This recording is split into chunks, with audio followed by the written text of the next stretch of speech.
Hello, darlings, and welcome to another episode of Free of Fear, Full of Joy. Today, joining us on another collaborative podcast episode is Julie Elizabeth of Bijou Podcast. Woo! All right. Julie, thank you so much for coming on Free of Fear, Full of Joy. I'm so excited to have you here.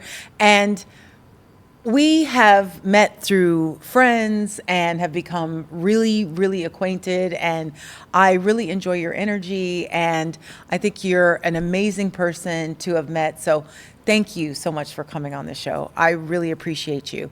So we've had a couple of really amazing conversations.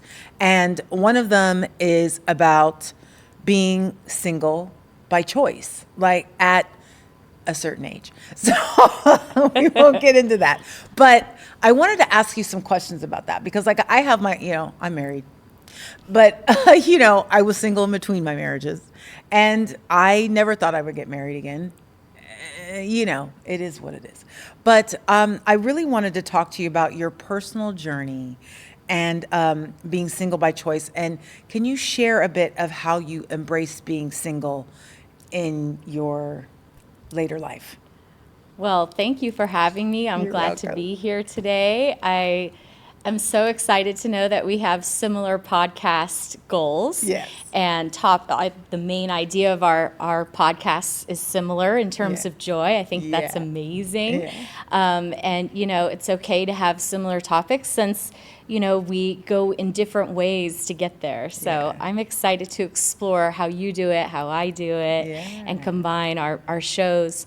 But today's topic of being single by choice because I'm not willing to settle, right, is what it eventually turns out to be, right? Yeah. Because I was married long ago, and I was in my mid-20s, so I thought that it wasn't such a hard thing to just pick someone. Yes. And it just wasn't a good match, and it wasn't a good, healthy situation for me. And I found that it was one of those things where if I was going to, since I was happy with the wedding, I made a really great wedding. Wedding of your dreams. And that was the best thing about it. But after 2.5 years, I knew that it was the wrong situation for me. So I thought, even if I said this, even if I never find anyone else, at least my soul won't be dying because it was that bad. Yeah. And so I didn't make finding a partner my main goal for a long time. I wanted to work on myself, and it took a lot of years because there was some emotional, I don't want to call it abuse, but the way I took it and my sensitivity, it hurt me. So I was made to think that I wasn't as good as I thought I was. And so I developed this condition of thinking I'm not good enough. And kind of like a victim mentality a little bit. Yeah. And, I never had body image or worries about myself at a younger age. It just wasn't ever brought up. Right. Just a person. Right. But he was telling me, psychologically that other people have been lying to you. You're not up to par. You need to do these things. Oh, how and dastardly. So, for that to be someone I married and for that to supposed to be the person you trust and their opinion to be at the forefront, it was hard on me. So I decided I would just be single, right? Yeah. Single by choice. I wanted to just be single. Right.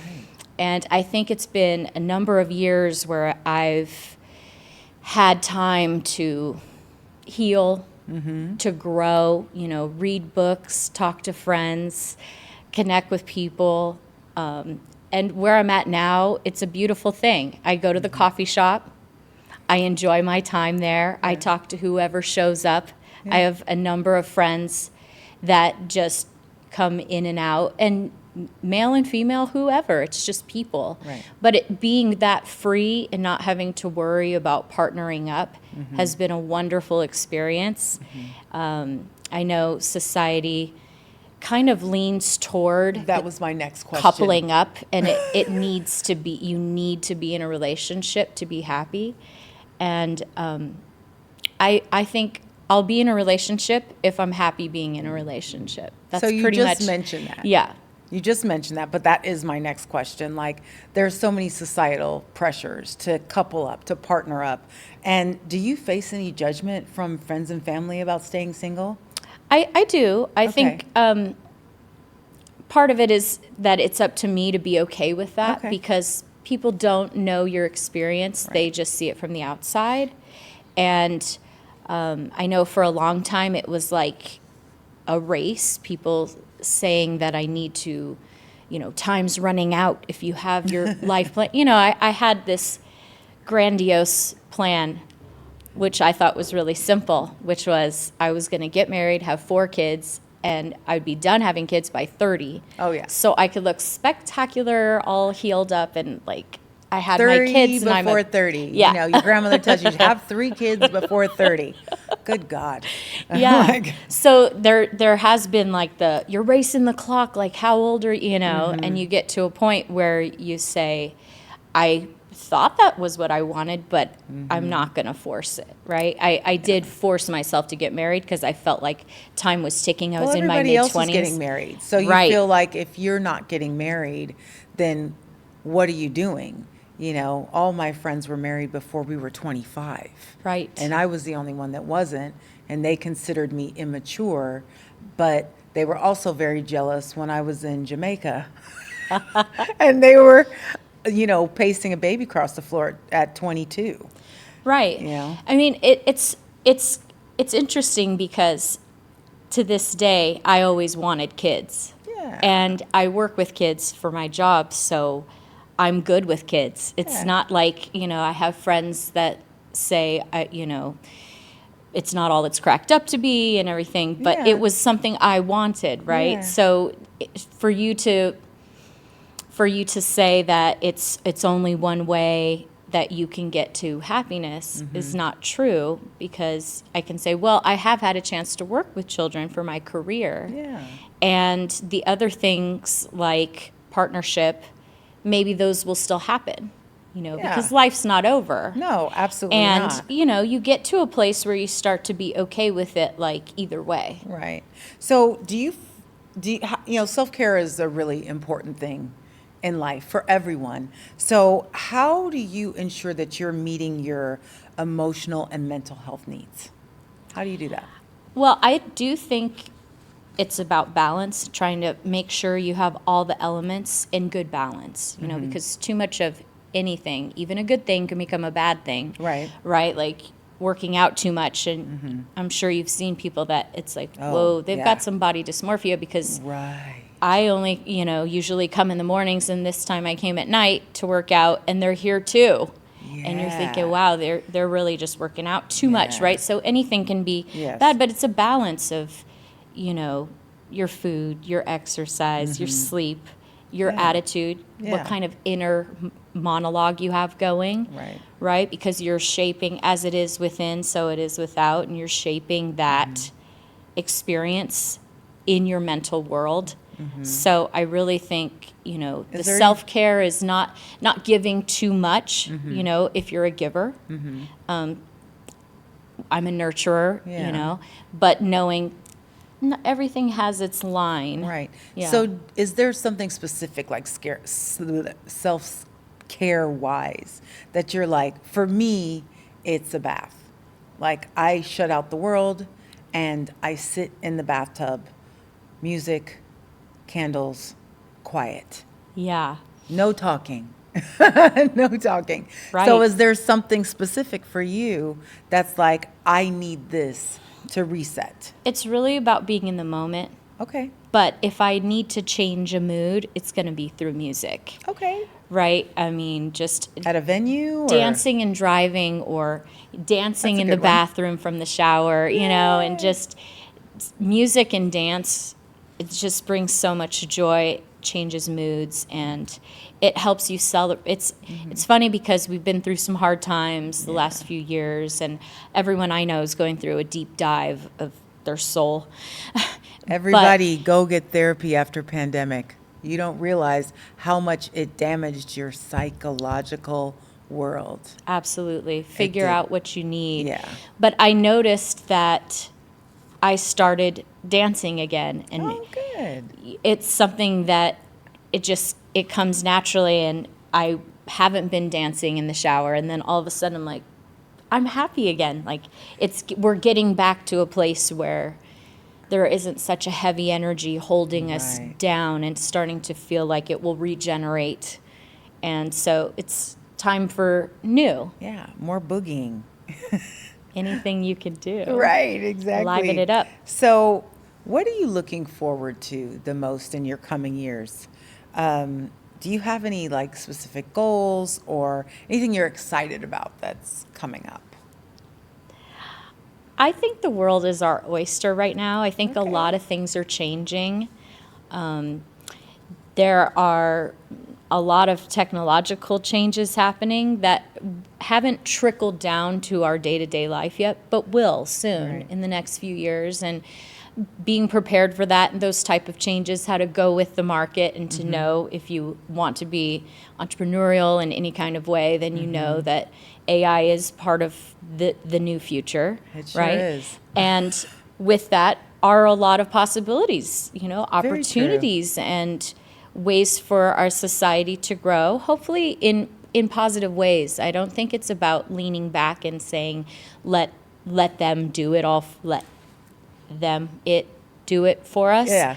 I think it's about working with it and having partnership and saying these types of things will save time, or Right. this is something I don't know how to do. I don't know how Right. to write a business plan, but I can still ask. want to make something positive for society, Right. right? So I think there are so many things left to do. I have a whole rainbow of goals. I made all these You wanna goals on share different one? color cards, and just thought of different ways that I could expand. And I'm like, I will do everything on that. When I wake up in the morning, the rainbow's on that wall. And I'm like, I'm going to work on as many of those as I can each day. Beautiful. But it's like, starting a couple brick and mortar businesses, doing online businesses, consulting with education, my Etsy crafts and my amazing sewing machine, and the ideas that, it's like there are things that you don't make time for, but it's like it's time to try a lot of new things and see where it goes. Well, wow, that's exciting. That's a lot of things you're doing. And such a wide variety of things. So that's really, really exciting. So I'm going to switch gears a little bit and ask you, what advice would you give someone who's struggling to embrace, or just struggling learning to embrace and thrive in being single? I would say number one has to be to love yourself. If you don't love Amen. yourself, you really have no business getting tangled up in a relationship. I know when I first was single from being married, I went on like a bunch of first dates. I call it the monkey bar. Right. You go from the marriage to the next Right. person, and you try to hang on to them so tight so you don't fall. That's right. And I thought, oh, I'm gonna find the new best thing, Yep. or I'm just gonna put myself out there. I never really did dating. I always was like relationship girl Yeah. And I was like, let me just I'm gonna see what's out there, and I'm gonna date. And it came up a number of times that I would meet this fabulous man, and he would say, "You're not really ready to be dating." And so it let me know I have some inner work to do. Yeah. So I think number one is to find your own balance, to have self-love. A lot of things with insecurity can make a messy relationship, True. jealousy and all for people Those to are build trust, they have to be ready for Right. the relationship. You have to do the work. And, I find it very interesting that, you see all these like shadow journals and, people, if you aren't comfortable going to a therapist and sitting down across from someone and expressing yourself and letting someone take a deep dive into your brain and being honest to that person, then these journals and stuff that help people work through their issues are amazing, because you cannot move forward. You can't reach your any of your true goals if you don't have an inner love. There is going to be some kind of blowback as you move towards your goal if you don't have an inner peace and an inner love. It's Yeah. going to karmically come back on you. And for me, it's having a voice too, and being Right. able to use that voice in real time, because something I used to do as a pleaser is always have like the right words to say after the moment had passed. Yeah. And to just be so worried about what I might say or shouldn't say and all of that, but to be in the moment now Yeah. and to be able to say, so what you're saying is this, or, to have that, Right. that inner growth where you say, Right. okay, my soul needs XYZ, and Right. I can tell from these actions that you're not there. And being able to say your needs, express them, and connect with someone who also is in that headspace, I think that's key. I think people want to have healthy relationships nowadays. I think that a lot of people think they're in healthy relationships, but I will say that I was one of those people, because I didn't realize I was a pleaser. I was exactly like that. I would I would say something and then later on be like, I should have said this. And don't get me wrong, like life is always about continuing to work on it. Occasionally I have moments like that also where I'm like, oh, I should have said this, but I'm not upset with what I did say. Of course I can always come up with something wittier to say, wittier to say, but I am completely satisfied with what I said in the moment, instead of like after speaking to that person, not making myself clear and then toiling about it for days after, which is something I thought I was okay with, or thought I was, simple in my communication or very clear, but I was not, and that is, and I probably haven't said this to you before, but I bring it up very often. I am a huge fan of the Four Agreements by Don Miguel Ruiz, and the very first rule is be impeccable in your communication, and that is what changed my life. That first rule, being impeccable in your communication, what goes on to, don't take things personal, don't make things assumptions, and even don't make any assumptions. But if you continue to do those three things, and the fourth one is always do your best, then you're constantly being impeccable in your communication, constantly being not taking things personal and not making any assumptions, Yeah. and always doing your best. So that was game changing for me in having a clearer communication with people and not having that angst and that remorse about what my interaction was with someone that made me feel some kind of way. Yes. Yeah. So, How much time do we have? Do we have time for me to say something I was thinking of while we were talking? Sure. I think we've got a couple of minutes. Okay. Let's go. I want to just say, like, for the record, since Yeah. this is like being recorded Yeah. and everything, it's like, I love men. Like, Me too, girl. I'm not saying like the problem is that men are a problem. Like, Right. I think there are quality men and there are quality women, and it's about Yeah. finding the right matchup, and not throwing the fish back really fast. Like, take the time to see if whatever you think their faults are, if they're manageable, because sometimes I think we get a little too picky in the swipe society, and just, it's like, I don't know anything about that. I find myself like, I finally have a crush on someone and I just am tongue-tied every time I talk to them. And Oh, I'm that's thinking, so cute, I though. wonder if there's a way anyway. I wonder Right. if that doesn't stop it. Like, what if it could happen anyway? Yeah, You I know? wouldn't give up. Crushes happen all the time. Sometimes they don't come together as, in the moment, but they, for whatever reason, they're not supposed to. Mm-hmm. But no, I'm with you. I am not a man basher. I love them. Yeah. I think they're fantastic when they want to be. Right. When they Well, want to be. I mean, but there are genuinely good guys that There are. we're in a changing society, and a lot of times roles are being reversed, or men are feeling pushed out of their role. Yeah. And, I don't think anyone really has to have a role anymore. It's just more about partnership and, finding it. I know that things aren't equal in certain senses, right? There may be someone who toes the line more in one area. Right.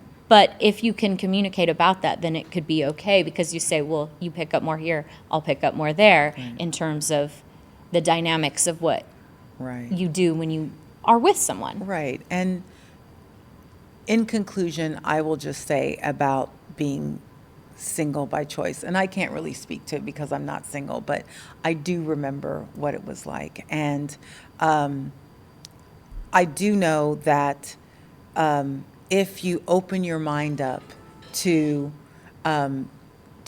different roles, whatever works, and if you communicate with your partner and you work with them, you can find a way, like just to conclude what you were saying. But being single by choice is definitely something that is empowering. You know, it's definitely something that, you know, a lot of people understand and are very pleased with. And I would think that some of us that are in relationships maybe envy you a little bit for your autonomy and your decision making without having to consult with someone else. Certainly. You know, that is a power that is unmatched. So I'm so happy for you and the direction that you're going. I'm very, very excited about that. So at the end of the show, Julie, we say, free of fear, full of joy 3 times. Will you say it with me? Yes. Okay, here we go. Free of Free of fear, fear, full of joy.